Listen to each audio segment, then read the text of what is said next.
Канатланып киләм мәктәп сиңа гомеремнең тәүге баскычы. Дулкынланып ишегеңне ачам, тотып кулга белем ачкычын.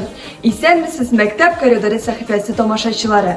Бай тарихлы Эзмә җирлегендә урнашкан мәктәбебез тормышы, яшәеше, анда безгә белем һәм тәрбия биргән укытучыларыбыз белән якыннанрак танышу өчен сезне зәңгәр экраннар алдына чакырабыз. Менә кояшлы сентябрь таңы безне кабат бергә җыйды. Барлык мәктәпләрдә һәр бала көтеп алган, кызыклы вакыйгаларга бай булган яңа уку елы башланды. Ул һәркемгә шатлык сөенечләр, зур уңышлар, дүртле һәм бишле билгеләре генә алып килсен. Уку безнең иң төп бурычыбыз. Бүгенге көн һәр кешедән тирән белем, һөнәри осталык таләп итә. Без бу тормышка яраклашырга, мөмкинлекләребезне ача белергә, үзебезгә ышанырга тиеш. Ә безгә бу мөмкинлекләр әлегә мәктәптә бирелә.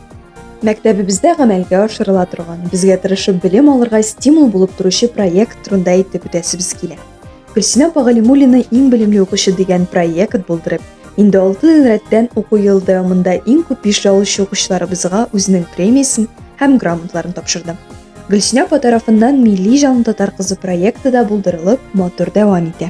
Гөлсинә апаның әлеге проектлар үрнәгендә мәктәбебезнең 2003 елгы чыгарылыш укучысы Әхмәтов исемендәге крестьян фермер хуҗалыгы җитәкчесе Әхмәтов Райнур Гыйлфан улы тарафыннан булдырылган иң хезмәт сөючән укучы проекты да гамәлгә ашырыла башлады. Узган уку елыннан мәктәбебездә тагын бер проект үз эшенә керде.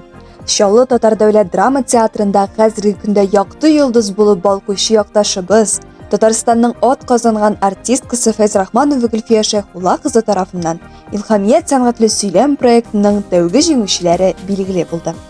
Без әлбәттә шундый якташларыбыз булу белән горурланабыз һәм аларга чиксез рәхмәтләребезне җиткерәбез. Уку белән беррәттән тәрбия чараларына да зур игътибар бирелә.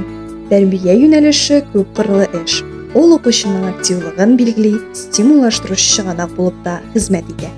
Дәресләрдән тыш тәрбия эше алып бару балаларның шәхес буларак үсүләренең аерылгысыз тармагы. 2023 ел Татарстан Республикасында милли мәдәниятләр һәм гореф-гадәтләр елы дип игълан ителде.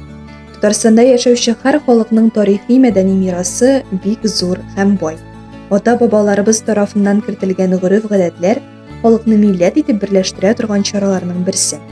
Гореф-гадәтләр, йолалар халык тормышының, мәдәниятенең аерылгысыз бер өлеше булып тора.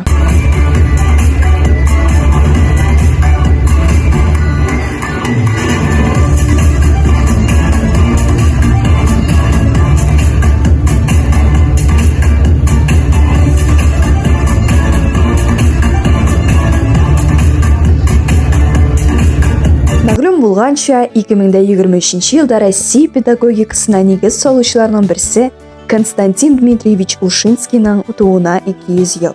Шул уңайдан Россия президенты Владимир Владимирович Путин 2023 ел Россиядә укытучылар һәм остазлар елы дип игълан итте.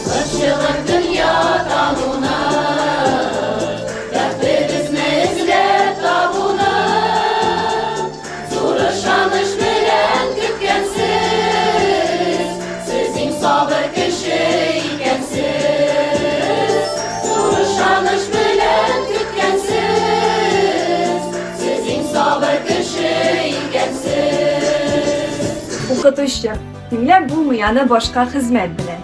Үлчәнми ул минут белән, сәгать белән. Синең хезмәт айлык түгел, еллык түгел. Яз җитүгә көз өлгергән орлык түгел. Хезмәтеңнең нәтиҗәсен күрер өчен дистә еллар түгәсең син акыл көчен. Бу шигъри юлларның дөрестлеген үз эшенең остасы, мәктәбебезнең туган тел һәм әдәбияты укытучысы Мифтахова Василия Хәмид кызы да раслар. Василия Хәмидовна, сез быел тырыш хезмәтегезнең нәтиҗәсе булган Татарстан Республикасының ат казанган укытучысы исеменә лаек булдыгыз. Уңышлы эш серләрегез белән уртаклашсагыз иде. Укытучы укучылар күңеленә шифалы ырлыклар салучы. Менә шул ырлыклар матур булып шытымнар бирәләр. Укытучы еллар үткән саен шушы ырлыкларның үскәнен күзәтә, шуңа шатлана.